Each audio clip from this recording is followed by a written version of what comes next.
Hello students of class fourth. आज हम आपको हिंदी लैंग्वेज का चैप्टर 1 भाषा और व्याकरण समझाने जा रहे हैं। इस दुनिया में सभी प्राणी, जीव जंतु और पक्षी जो हैं किसी न किसी तरह से अपने भावनाओं को, अपने विचारों को दूसरों पर प्रकट करते हैं, कभी लिखकर, कभी बोलकर, कभी सुनकर। इस प्रकार से अपने विचारों और भावनाओं को दूसरों के सामने बोलकर, पढ़कर, लिखकर या सुनकर व्यक्त करने को ही भाषा कहते हैं। अर्थात भाषा वो माध्यम है जिसके द्वारा हम अपने विचारों और भावनाओं का आदान प्रदान करते हैं। भाषा 3 प्रकार की होती है: मौखिक भाषा, लिखित भाषा और सांकेतिक भाषा। मौखिक भाषा वो भाषा है जब अपनी बात को दूसरों के सामने बोलकर प्रकट करते हैं या दूसरों की बात को सुनकर समझते हैं, तो इसे मौखिक भाषा कहते हैं। जैसे सब्ज़ी वाला जो आलू बेचता है वो मौखिक भाषा। किसी सभा में भाषण देना मौखिक भाषा का उदाहरण है।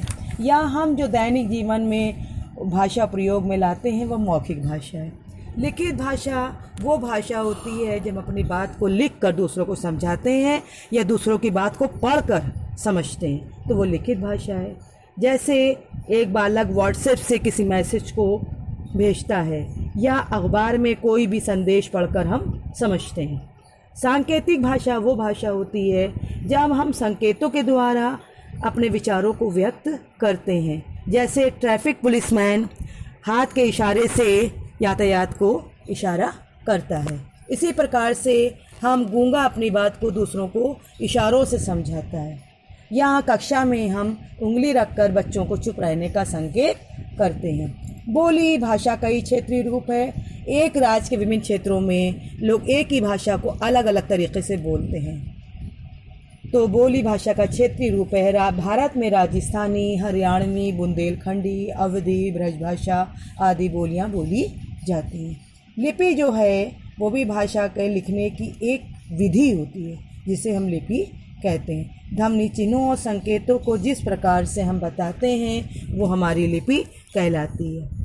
अब हर भाषा को लिखने की अलग अलग लिपि होती है। जैसे हिंदी व संस्कृत देवनागरी लिपि में लिखी जाती है, अंग्रेज़ी रोमन में लिखी जाती है, बांग्ला बंगाली में, पंजाबी की जो लिपि है वो गुरुमुखी लिपि है और उर्दू फारसी लिपि में लिखी जाती है।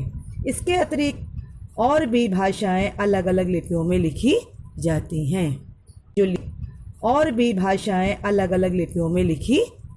हैं। व्याकरण भी भाषा का एक ऐसा रूप होता है जिससे हम भाषा को शुद्ध रूप से लिखने और पढ़ने का ज्ञान प्राप्त करते हैं।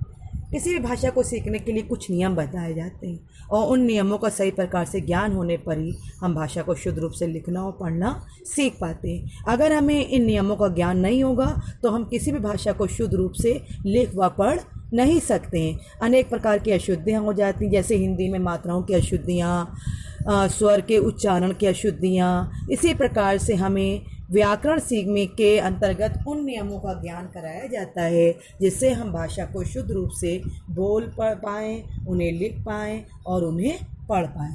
व्याकरण सीखने के लिए भी व्याकरण के 3 भाग होते हैं: वर्ण विभाग, शब्द विभाग और वाक्य विभाग। वर्ण विभाग के अंतर्गत हम वर्णों के प्रकार, वर्णों के उच्चारण स्थान, वर्णमाला में कितने वर्ण होते हैं, इन सब का अध्ययन करते हैं। शब्द विचार या शब्द विभाग, इस में हम शब्दों की रचना, उनकी परिभाषा, शब्द के प्रकार आदि का अध्ययन करते हैं। वाक्य विचार या वाक्य विभाग, भाषा के वाक्य के अंदर हम किस प्रकार से शब्दों से वाक्य बना सकते हैं, वाक्य कितने प्रकार के होते हैं और वाक्य के कितने भाग होते हैं, इन सब का अध्ययन करते हैं। तो इस प्रकार से आपने देखा कि भाषा में हमें कई प्रकार की बातों का ध्यान रखना पड़ता है और भाषा एक शुद्ध भाषा तभी कहलाती है जब हम उसके व्याकरण का सही प्रकार से ज्ञान प्राप्त करें। तो अब आपको ये चैप्टर अच्छी तरह से समझ में आ गया होगा और हम आपको इसके प्रश्न उत्तर और अभ्यास भी भेज चुके हैं।